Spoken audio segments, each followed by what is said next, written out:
नमस्कार दोस्तों, कैसे हैं आप सब? क्या हाल-चाल है आपके? आशा करता हूँ आप बहुत अच्छे होंगे। इस वीडियो में हम unified data tech solution limited इस एसएमई कंपनी के आईपीओ का कंप्लीट रिव्यू करेंगे। ये आईपीओ 22 मई से ओपन होने वाला है और इस आईपीओ की काफी ज्यादा डिमांड मार्केट में दिख रही है। इस आईपीओ के लेटेस्ट जीएमपी के हिसाब से अलॉटमेंट मिलने पर 70,000 से ज्यादा का प्रॉफिट हो सकता है। तो इसीलिए इस आईपीओ की सभी डिटेल्स को समझना बहुत इंपॉर्टेंट हो जाता है और इस आईपीओ से जुड़ी क्या इंपॉर्टेंट पॉजिटिव बातें निकल के आ रही है और क्या नेगेटिव पॉइंट्स निकल के आ रहे हैं, इन सबको भी हम वीडियो में कवर करेंगे। उसके साथ ही इस आईपीओ के अंदर एक और खास बात है कि मुकुल अग्रवाल जी, जो कि काफी जाने माने दिग्गज इन्वेस्टर्स है, वो इस कंपनी के अंदर 5% से ज्यादा का शेयर होल्डिंग रखते हैं। इस आईपीओ के अंदर आपका क्या फाइनल डिसीजन होना चाहिए, इसे भी ध्यान से समझते हैं। वीडियो शुरू करने से पहले आपसे रिक्वेस्ट है, हमारे चैनल को सब्सक्राइब करके जरूर रख लीजिए, क्योंकि इस चैनल पे आपको आईपीओ मार्केट की सभी अपडेट और पर्टिकुलर एक एक शेयर का कंप्लीट एनालिसिस रेगुलर देखने को मिल जाता है। सबसे पहले कंपनी के बारे में बात करें तो इस कंपनी की शुरुआत साल 2010 से हुई है और ये कंपनी आईटी सेक्टर से रिलेटेड सारी सर्विसेज प्रोवाइड करती है। कंपनी आईटी सेक्टर के अंदर डेटा सेंटर से जुड़ी services, virtualisation, cyber security, networking और सर्वर से रिलेटेड सारी सर्विसेज प्रोवाइड करती है। इस कंपनी ने खुद का भी आईटी सेक्टर से रिलेटेड प्रोडक्ट बनाया हुआ है, जिसको ये कंपनी सब्सक्रिप्शन बेस पे और सर्विस और मेंटेनेंस के साथ बेचती है। कंपनी का ज्यादातर बिजनेस बीएफएसआई यानी बैंकिंग, फाइनेंस, इंश्योरेंस सेक्टर के अंदर आता है। इसके अलावा कुछ बड़े बड़े ग्रुप जैसे कि Godrej group, JSW group, public sector कंपनियों के अंदर बात करें तो HPCL, Hindustan petrochemical, NSDL, Pidilite, Protean e government, ये सारे इसके क्लाइंट नजर आते हैं। इस कंपनी ने पुणे और अहमदाबाद में अपने ब्रांचेस खोले हैं और इंडिया के अंदर 1000 से भी ज्यादा क्लाइंट को ये सर्विस प्रोवाइड कर चुके हैं। इस कंपनी के पास 300 से भी ज्यादा आईटी सेक्टर से जुड़े सर्टिफिकेशन है और बड़ी बड़ी प्राइवेट सेक्टर की बैंकें, फार्मा कंपनियां और फिनटेक कंपनियां, ये सारी इसकी मेजरली क्लाइंट है। और इस कंपनी का मेजरली रेवेन्यू जो है बड़े बड़े प्राइवेट बैंक, फार्मा कंपनियां और फाइनेंस की कंपनियों से आता है। ये तो हो गया कंपनी का पूरा बिजनेस। अब इसके आईपीओ की सभी डिटेल्स की बात करें तो इसके टोटल आईपीओ का साइज 144 करोड़ होने वाला है और ये पूरा का पूरा आईपीओ ऑफर फॉर सेल होने वाला है। यह आईपीओ खुला रहेगा 22 मई से 26 मई तक।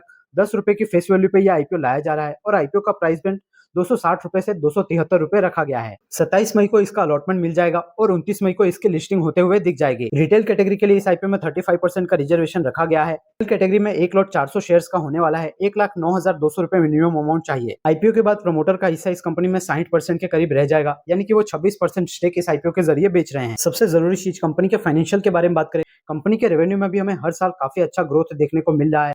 2022 के अंदर कंपनी ने 95 करोड़ का रेवेन्यू और लगभग 10 करोड़ का नेट प्रॉफिट रिपोर्ट किया था।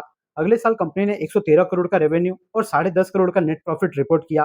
पिछले साल यानी फाइनेंशियल ईयर 2024 के अंदर कंपनी का रेवेन्यू डबल से भी ज्यादा होते हुए दिखा।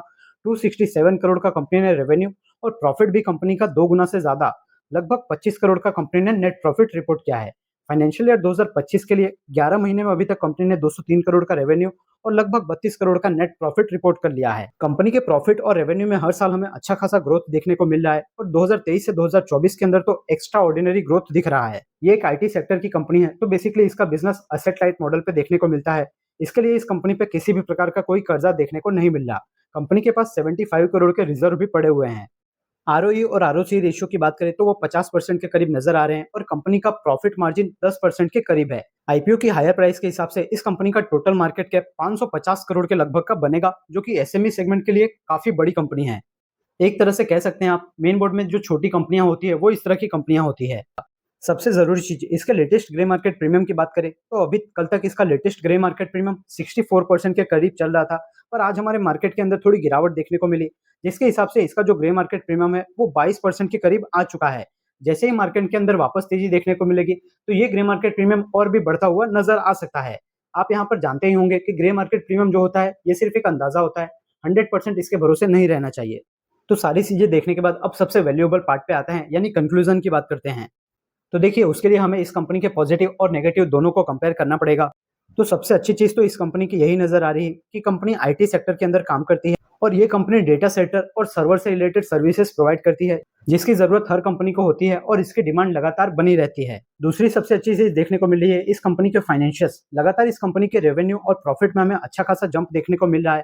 कंपनी के ऊपर किसी भी प्रकार का कोई कर्जा नहीं है, यानी कि कोई भी इंटरेस्ट का एक्सपेंसेस कंपनी का नहीं होता है और कंपनी के पास 75 करोड़ के रिजर्व भी पड़े हुए हैं। और इस आईपीओ के अंदर Mukul Mahavir Agrawal ji, India head venture fund Kaushik Daga ji, ऐसे काफी बड़े बड़े जो हैं इन्वेस्टर्स, उनकी शेयर होल्डिंग यहाँ पर दिखाई दे रही है। ये तो हो गई पॉजिटिव चीजें, इसके नेगेटिव चीजों को भी समझना जरूरी है। तो देखिए कंपनी जिस तरीके का बिज़नेस करती है, इसके अंदर कॉम्पिटिशन काफ़ी ज़्यादा देखने को मिलता है। काफ़ी बड़ी-बड़ी आईटी सेक्टर की कंपनियाँ होती है, वो काफ़ी कम मार्जिन पे भी इस तरह के बिज़नेसेस के अंदर काम कर लेती है। तो ये छोटी कंपनी है, इसको अपने बिज़नेस सस्टेन करने में काफ़ी ज़्यादा कॉम्पिटिशन फेस करना पड़ता है। दूसरा नेगेटिव चीज़ ये है कि ये पूरा का पूरा IPO he offer for sale है। एसएमई सेगमेंट की अंदर बात करें तो ये दूसरा सबसे बड़ा आईपीओ होने वाला है। एसएमई आईपीओ को लेकर जो सेबी के नए नियम आ चुके हैं, उसके अंदर कंपनी कोई भी पूरा का पूरा ऑफर फॉर सेल लेकर नहीं आ सकती है। पर इस कंपनी को उन नियम के इम्प्लीमेंट होने से पहले अप्रूवल मिल चुका है, इसीलिए ये पूरा का पूरा ऑफर फॉर सेल आपको देखने को मिल रहा है। अगर आपको अभी तक ये नहीं पता है कि 1 अप्रैल 2025 से सेबी ने एसएमई आईपीओ के नियमों में क्या-क्या बदलाव किए हैं, तो आप उसको हमारी इस वीडियो के ऊपर क्लिक करके देख सकते हैं। क्लियरली आप सर्च भी करेंगे SME IPO new rules free stock market, तो भी आपको ये वीडियो देखने को मिल जाएगी। तो ये वीडियो बहुत इंपॉर्टेंट है, अगर आप एसएमई आईपीओ के अंदर अप्लाई करते हैं, इस वीडियो को ज़रूर देखिए। ये भी एक नेगेटिव पॉइंट निकल के आता है कि इस कंपनी का जो पूरा का पूरा बिज़नेस है, वो सिर्फ़ इंडिया के अंदर से ही आता है। कोई भी एक्सपोर्ट से इस कंपनी का रेवेन्यू नहीं आता। पर भले ही कितने नेगेटिव पॉइंट हो, पर आप सभी जानते हैं कि सारा खेल जो होता है, वो सिर्फ़ ग्रे मार्केट प्रीमियम के हिसाब से होता है।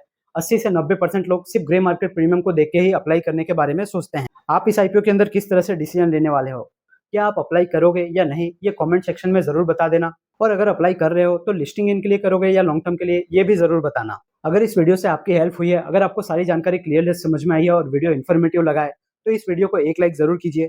और अगर आपको हमारे एफर्ट वैल्यूएबल लगते हैं, आप इसी तरह की वैल्यूएबल जानकारी वाली वीडियो देखना चाहते हैं, ना कि सिर्फ हमारे channel SSA money street stock market, इसको सब्सक्राइब करके बेल आइकन को ज़रूर प्रेस कर लीजिए, क्योंकि इस चैनल पे आपको इसी तरह की इन डिटेल में एसएमई आईपीओ के रिव्यू, मेन बोर्ड आईपीओ के रिव्यू, अपकमिंग आईपीओ से जुड़ी जानकारी और उसके अलावा पर्टिकुलर एक-एक शेयर का कंप्लीट फंडामेंटल और टेक्निकल एनालिसिस देखने को मिल जाता है, जिससे जब आप प्रैक्टिकली कुछ डिसीजन लोगे बाय सेल या होल्ड करने का उस शेयर में, तो उसके अंदर आपकी प्रैक्टिकली बहुत ज़्यादा हेल्प हो जाएगी। बाकी मैं मिलता हूँ आपसे नेक्स्ट वीडियो में किसी और एसएमई आईपीओ या मेन बोर्ड आईपीओ के रिव्यू के साथ। तब तक के लिए याद रखिए, the more you learn the more you earn. Thank you.